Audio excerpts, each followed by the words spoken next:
जिनेन्द्र वैज्ञानिक धर्माचार्य श्री कनकनंद जी गुरुराज द्वारा गुणभूषण श्रावकाचार ग्रंथ के विषय विनय पर की गई स्वाध्याय वर्षा की कुछ बूंदें।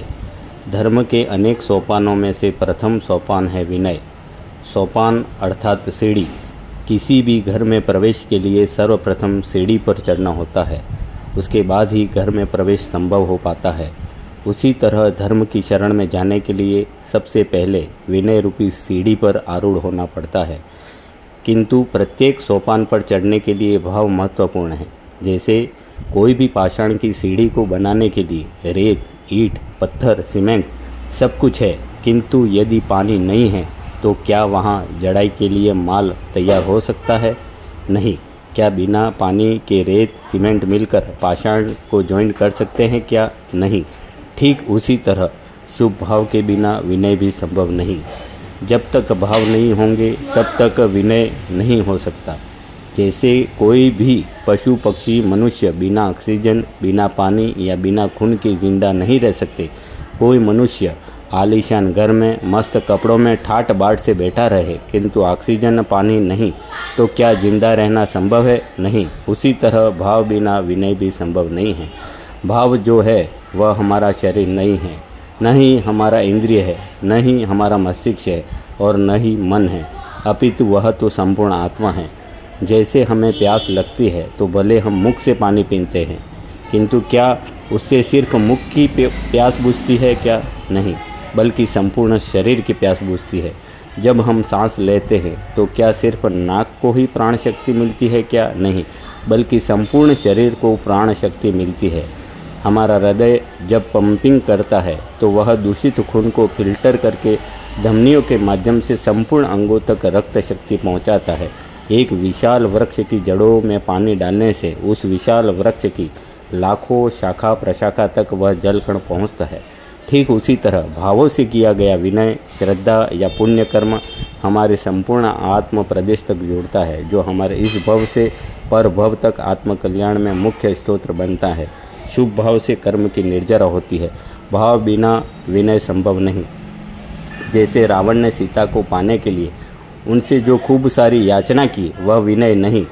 नेता चुनाव जीतने के लिए लोगों से जिस तरह नमस्कार करते हैं, पैर पड़ जाते हैं, तो विनय नहीं, क्योंकि ऐसा होता तो दुनिया के सभी चोर, लुटेरे, ठग व भ्रष्टाचारी विनयवान कहलाते।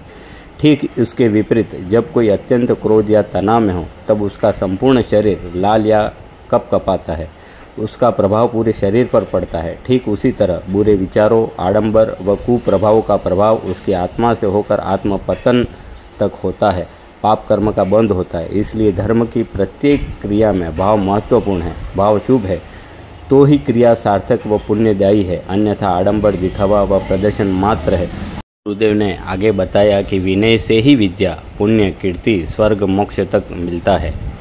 गुरुराज ने एक कथा के माध्यम से समझाया कि एक राज्य में राजा के बगीचे में एक माली नौकरी करता था। उस माली के पास विद्या सिद्ध थी कि उसे किसी भी वृक्ष के फल खाने हो तो उस पेड़ के नीचे बैठकर मात्र आह्वान करने से फलों से लदी डाली स्वतः उसकी ओर झुक जाती और वह फल प्राप्त कर लेता था।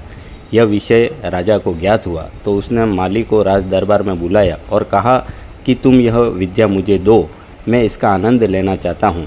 माली ने वह विद्या सूत्र राजा को दे दिया, जिसे पाकर राजा अत्यंत प्रसन्न हुआ। लेकिन उसने सोचा, पहले ये विद्या परख लो, क्या ये वास्तव में कार्य करती है या माली मुझे मूर्ख बना रहा है। राजा बगीचे में जाकर पेड़ के नीचे बैठकर विद्या का प्रयोग करता है, पर यह क्या, डाली तो डाली, पत्ती पर भी कुछ हलचल असर नहीं हुआ।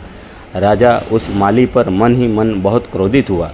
राज दरबार में आकर उसने अपने सिपाहियों के माध्यम से माली को बंदी बनाकर बुलवाया और कहा कि दुष्ट, तूने मुझे ठगने का दुस्साहस किया। मैंने तेरे से विद्या क्या मांगी, तूने मुझे मूर्ख बनाया। अब तुझे कठोर दंड मिलेगा, मृत्युदंड या फांसी। इतने में राजा का सबसे समझदार विवेकवान मंत्री आया और बोला, राजन, इस माली ने तो आपको विद्या प्रदान की है, किंतु राजन, जैसे खाली बर्तन को यदि भरना है तो उसे भरे हुए बर्तन से नीचे रखना पड़ता है, तभी खाली बर्तन भर सकता है, अन्यथा नहीं। क्योंकि खाली बर्तन ऊपर और भरा बर्तन नीचे रहेगा तो देना कैसे, मिलेगा कैसे और ग्रहण कैसे होगा। इसी तरह विद्या माली के पास थी, इसलिए वो विद्या से युक्त भरे हुए बर्तन के समान अर्थात गुरु है, और आप विद्या से रहित खाली बर्तन के समान अर्थात विद्यार्थी है। और राजन, आप विद्यार्थी सिंहासन पर बैठे हुए, गुरु माली नीचे बैठा हुआ है, तो विद्या का आदान प्रदान संभव ही नहीं हो पाया। मंत्री के इस तरह के विवेक युक्त उपदेश को सुनकर राजा को तुरंत अपनी भूल का एहसास हुआ और उसने अत्यंत विनयपूर्वक माली को सिंहासन पर बिठाया और राजा स्वयं माली के पैरों के पास नीचे बैठा। उसके बाद राजा ने माली से विद्या देने का पुनः निवेदन किया और विद्या सूत्र प्रदान की गई। और अब राजा बगीचे में जाकर आम के पेड़ के नीचे बैठकर जैसे ही वृक्ष को आह्वान किया, तत्काल फलों से युक्त डाली नीचे झुक गई और राजा ने सुमधुर फल प्राप्त किए। इस कथा के माध्यम से आचार्य श्री कनकनंदी जी गुरुदेव ने कहा कि हमेशा विद्यार्थी को विनय से युक्त जिज्ञासु रहना चाहिए। उन्होंने स्वयं के बारे में बतलाते हुए कहा कि मैं जब बाल्यकाल में तीसरी कक्षा में पढ़ता था, तब से लेकर बाद तक अपने घर में या अन्य बच्चों को पढ़ाता था, लेकिन कभी मैंने उसके बदले उनसे या उनके परिवारजनों से पैसा नहीं मांगा, नहीं लिया। मुझे विनय से युक्त, सेवाभावी, गुणग्राही, विश्वास से भरे जिज्ञासुओं को पढ़ाने में हमेशा आनंद आता है। घंटों घंटों तक उनको पढ़ाने पर भी मैं थकान महसूस नहीं करता। फिर भी मैं स्वयं को आज तक विद्यार्थी ही मानता हूँ। जिन जिन से भी मुझे विविध ज्ञान की प्राप्ति हुई, उनके प्रति विनय से युक्त गुरु मानकर शिक्षा को ग्रहण करता हूँ। जब तक केवल्य ज्ञान सर्वज्ञ की प्राप्ति नहीं होती, तब तक मैं कनकनंदी स्वयं को विद्यार्थी ही मानूंगा और मानना ही चाहिए। लेकिन आज जब बच्चों को देखता हूँ तो बहुत पीड़ा होती है। जो उम्र उनके खेलने कूदने की होती है, उस छोटी सी उम्र में भी बच्चे भारी तनाव व अनावश्यक दबाव से युक्त हैं। लगातार बच्चे आत्महत्या कर रहे हैं। इसके लिए स्वयं माँ बाप, परिजन, समाज व शिक्षा तंत्र सब जिम्मेदार है, जो बेहद चिंतनीय है। गुरुदेव अभी भाव विशुद्धि विनय पर निरंतर स्वाध्याय करा रहे हैं। गुरुदेव द्वारा निरंतर भाव विशुद्धि की प्रेरणा व आडंबरों पर गहरे प्रहार का ही परिणाम है कि पूज्य आचार्य श्री संघ द्वारा एकांत जंगलों में प्रवास करने पर भी बिना निमंत्रण के भी अनेक श्रावक स्वप्रेरणा से निरंतर आहार दान से लेकर समस्त सेवा वैयावृत्ति में आते हैं। अभी योगेंद्रगिरी प्रवास में संघ संचालक ब्रह्मचारी सोहन दादा की समाधि हो जाने और प्रवास व्यवस्था पुण्यार्जक वीणा जी गाजियाबाद के आवश्यक कार्य होने की वजह से अपने गृह क्षेत्र में जाने पर भी श्री संघ की सेवा व्यवस्था हेतु बिना किसी निमंत्रण सूचना के आसपास की नगरियों के श्रावक श्राविका प्रातःकाल से स्वेच्छा से सेवा में पधार कर पुण्य संचय कर अपने कर्मों की निर्जरा कर रहे हैं।